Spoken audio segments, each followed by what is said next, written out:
If this video popped up on your feed, it's probably your dinner time. But let me ask you a question. But first, if you love your mom, dad, then please like the video and subscribe the channel and hit the bell icon.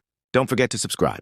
What would you do if you found a perfectly good-looking romantic partner lying on the street, completely free for the taking? Most people would think it's a dream come true, right? Well, today's movie proves that sometimes a free boyfriend comes with a price that will literally cost you your sanity. This is a Japanese cyberpunk movie, and trust me, the psychological state of the characters is so chaotic it might just make your brain shrink. If you have a sensitive stomach or a habit of bringing strangers home, you might want to tag a friend to hold your hand. Let's dive into today's bizarre story, Pinocchio. The setup. A highly advanced but fragile utopia, our story takes place in a futuristic Japan. Technology is incredibly advanced, and people have everything money can buy. Because they are bored with material things, they now chase ultimate spiritual and physical satisfaction. Enter a massive, shady corporation in Tokyo. To satisfy the market, they created the ultimate product, high-end male androids, cyborg. Now, these cyborgs aren't made to do chores or clean the house. They are made to look exactly like real, incredibly attractive men, designed specifically to satisfy every intimate desire of their buyer. They are 100% obedient, making them an instant hit among lonely, wealthy women. But during production, a major factory glitch happens. They accidentally produce a defective unit. His mind is completely blank like a baby.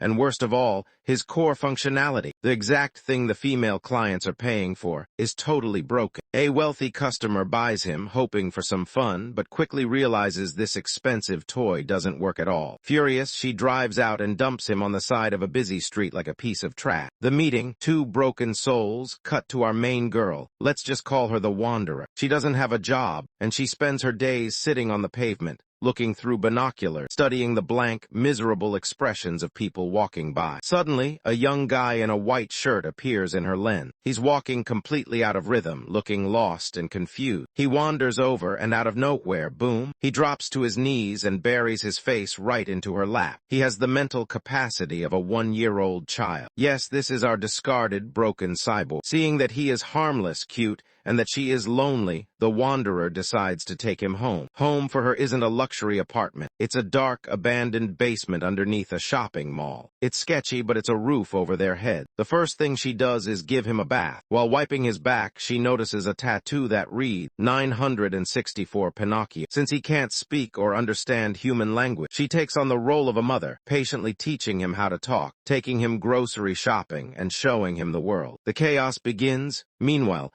back at the Cyborg Corporation, the angry customer is throwing a massive tantrum. She demands a refund because her toy lacked the essential hardware. The bald CEO of the company is terrified. If the public finds out they are selling malfunctioning androids, the company will go bankrupt. He orders his hitman to track down the defective Pinocchio and eliminate him immediately. Back to our main duo. The girl takes Pinocchio to a crowded subway station to experience the city. But while she's buying a drink, Pinocchio wanders off and gets lost. She panics, searches every train car, but finds nothing. Heartbroken, she returns to her basement. But surprise, Pinocchio is already home. Not only that, but something inside his robotic brain has short-circuited, suddenly activating his adult function. The two of them try to figure out how to use his newly awakened features, but they go way too hard. They literally break him. The insanity escalates because he was pushed past his mechanical limit. Pinocchio starts leaking a disgusting, thick, yellowish fluid all over the floor. It looks exactly like spoiled egg drop soup. Watching her companion literally melt in front of her causes the girl's mental state to completely fracture. She catches a bizarre psychological infection. She starts wandering the street, violently vomiting the same sticky, gooey fluid everywhere. The imagery is wild, abstract, and definitely not for the faint of heart. Eventually, she goes completely mad. She drags Pinocchio to a junkyard, ties a massive, heavy iron chain around his neck, and attaches a giant metal spike to his back. She treats him like an animal, dragging him through the city street. But even a broken robot has its limit. Annoyed by her behavior, Pinocchio grabs a literal trash can full of kitchen waste and shoves it over her head, and then starts eating the garbage himself. Shout out to the actors because they were actually dealing with real messy props here. The climax. By the time they get back to the basement, both of them have lost their mind. They are screaming, fighting, and tearing at each other's face. Realizing she can't control this malfunctioning killing machine anymore, the girl decides to dump the problem back onto the corporation. The bald CEO gets a tip about their location and screams, "Find him and destroy him now!" But before his men can leave the building, Pinocchio is already standing at the door, and he is not happy. What happens when a broken, hyper-powered cyborg decides to take revenge on his creator? You'll have to watch the full movie to find out.